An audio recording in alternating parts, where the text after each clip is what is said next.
Hey guys, Palpatine here. So with the release of Daiyan, I felt it was important to make a deep dive video on how to plan for the future of GF2 because I've been seeing a lot of uncertainty as to should I or should I not pull for her. For the previous Macchiato banner, there was really no uncertainty, right? Basically, if you ever want to play the ice team, then you gotta pull for her 100%. And preferably go for one dupe as well, plus her signature weapon is also recommended. So that would have been like a 10-second video. But this Daiyan situation is very different because she's a Vanguard physical damage unit, which makes her not like the core of any elemental teams. So deciding if your particular account should go for her requires taking many factors into consideration. And today, I'll give as much information as I can to help free-to-play and low to mid-level spenders make this decision. So first, we need to understand the pull economy of the game. How much sustainable income are we getting per month? And this is not including all the new player and launch bonuses, right? So this is going forward the sustainable monthly income. And the rough answer, according to the community, those who have done the hard work of adding all this up, is somewhere between 80 to 100 pulls a month on average. Now, it's not an exact science because it depends on the patch, but let's just work off of this number for now. So 80 to 100 pulls a month. And if you get the month pass for $5, then you're getting an extra 16 more pulls. The battle pass gives another 10 more pulls for $10. So free to play, 80 to 100 pulls. Month pass and battle pass players, 106 to 126 pulls a month. Next, we need to understand the pull probabilities.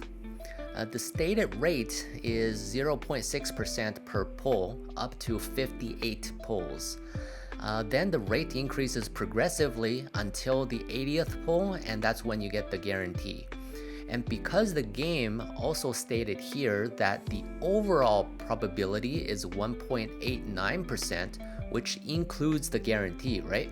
So therefore we can deduce that the rate of increase from the 59th pull to the 80th pull is not linear based on simple math, right?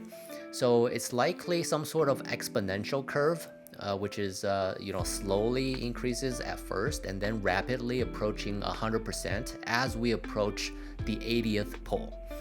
So I did some super rough napkin math and estimated that you will have a roughly 90% chance to pull the unit by your 72nd pull.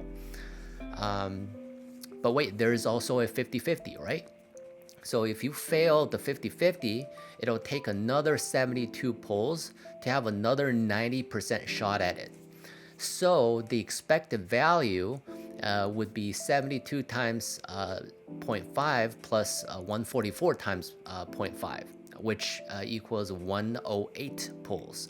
So on average, over the long run, we can expect each banner unit to take around 110 pulls if you want to have a 90% shot at it. And if you want one dupe, then it'll be 210 pulls.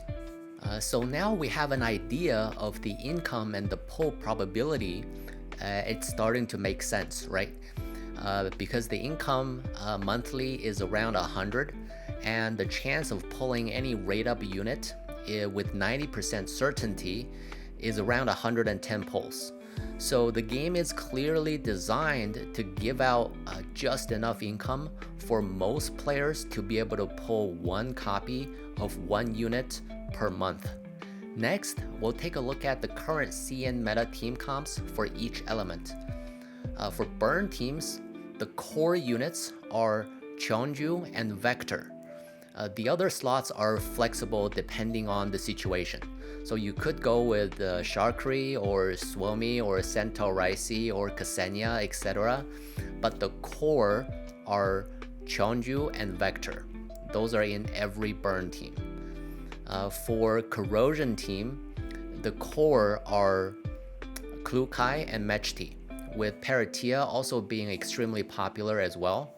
And slot 4 and 5 are flexible. For freeze team, the core units are Macchiato, Suomi, and Dushavanya. Cheonju is a very popular 4th slot unit, but 4th slot is pretty flexible again. For the Hydro team, the core units are Springfield, Tororo, and Sabrina, with flexible slot 4 and 5. As for the electric team, it's not, I don't think it's complete yet because they're still missing a main DPS unit, so we'll discuss it when the time comes. But as you can see, every team has flexible slots that you can get creative with. And this is really where Daiyan comes in. She can be thrown into any of these teams and do fine because of her insane mobility and excellent stability breaking capabilities. Daiyan was by far the best Vanguard unit in CN until Belka was released around, I think 3 months ago. And here is the complete release order of CN from Tororo at launch to the most recent unit, Perry. So keep in mind, our global release order is like completely different, right? Obviously, we got Suomi and Ulrid at launch, and then straight into Macchiato and now Daiyan. So all we know is all those units are coming at some point. We just don't know when. So back to Belka, she was definitely an upgrade over Daiyan. As we can see here, Daiyan was pretty much a launch unit for CN, and Belka was released 10 months later. So everyone who pulled Daiyan got quite a bit of value. Next, let's look at the most important units on this roadmap to keep an eye on. Number 1, everyone and their puppies know the power of Kurukai. She is currently considered to be the number 1 priority unit to actually chase V6 for, because the power she gains from dupes is just ridiculous. For those who can't do V6, V3 is also a target as well. So as we said before, 110 pulls per copy of a unit, so V3 would take around 440 pulls to be safe, and V6 is 770 pulls to be safe. Although I have heard many people in CN did manage to V6 her with around 550 pulls, so that's also something to keep in mind. Also, if you do plan on going deep for Klukai, you'll want at least a copy of Mechti as well, so that's another 110 pulls, right? Number 2 unit to keep an eye on is Springfield. This is the CN anniversary unit. Her nickname is literally the wife. She's also truly a next generation support unit, and her combo with Tororo enables Tororo to take a ridiculous 3 turns every turn. It is just truly disgusting. Springfield is also currently tied with Kurukai as the top unit to chase V6 for, because at V6 she's literally like a tier 0 DPS and a tier 0 healer support unit at the same time.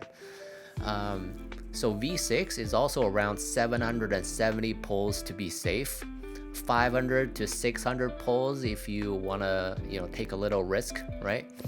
And for those who can't do V6, for Springfield, V1 I think is also fine. She just won't be DPSing much at V1, but she's still a tier 0 support healer and enables the ridiculous triple turn Tororo shenanigans. So that's Springfield. The third unit to keep an eye on, and I imagine this unit will be an absolute powerhouse in global, and that's Vector. And this is because of her combo potential with Cheonju for the burn team. And everyone knows Cheonju is very popular in global. It's also pretty crucial to get one dupe for Vector, so we're looking at 210 pulls just to be safe. So those are the 3 most important units to save for. Personally, I will be prioritizing Springfield over everything else because I want to enable this pizza-eating glutton. So, now with all that information in mind, should you pull for Daiyan? Well, if you are a free-to-play or very low spender, and you're going for V6 Clue Kai plus a copy of Mechti, then you probably have to skip everything and hoard all your pulls until Clue Kai releases. If you're going for V3 Clue Kai instead, plus a copy of Mechti, then it's probably also a good idea to save until you have at least like 400 pulls before pulling on anything. And if you are determined to go for V6 Springfield instead, same thing, probably a good idea to not pull on anything until you got like 600 pulls in the bank. And in the meantime, you can probably use Vepli in place of Daiyan when you need a Vanguard unit to activate those switches and open those chests on the map. So, to sum up, know that the monthly income is around 100 pulls, and on average it takes 110 pulls for a copy of a unit. Then we look at all the upcoming unit, identify what you want, then figure out how many pulls you need to save. Personally, after a lot of consideration, I decided to pull for 1 copy of Daiyan. And my reasonings are, first, she's my type and I prefer her design over Belka's, which means I've decided to skip Belka when she comes.